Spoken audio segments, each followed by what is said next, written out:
Police Minister Bheki Cele has identified 30 areas which are classed as gender-based violence hotspots. The minister made the announcement yesterday during an update about law enforcement under lockdown level 1.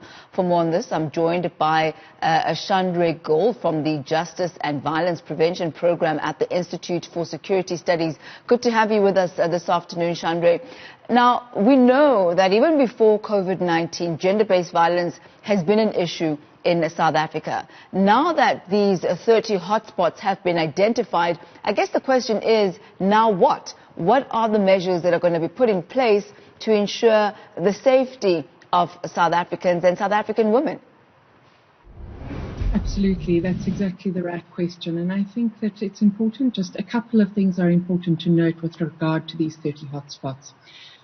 The first is that I think the most important aspect of the announcement of the hotspots is that it is giving the police minister an opportunity to show that he's serious about the issue, he's taking the issue seriously, he's looked at the numbers and SAPS is intending to do something.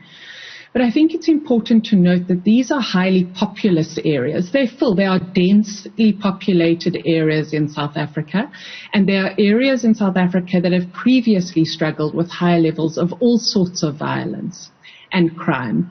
And so it's not really surprising that they are the areas that have been found also where there's high levels of domestic violence. It doesn't mean that per the number of people, so if you were to look at it this way, it doesn't mean that the risk of domestic violence or rape is highest in these 30 areas. It just means that this is where the largest numbers of cases are.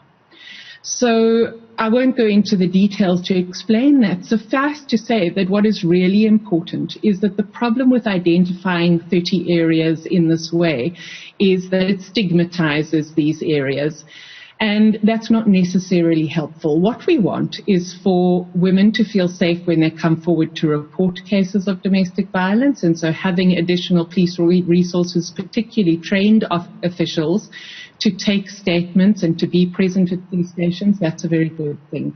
However, just increasing the number of police or focusing policing attention on these crimes is not going to necessarily bring these crimes down, not at all, because these are not the kinds of crimes that are susceptible to visible policing or police patrols or anything like that.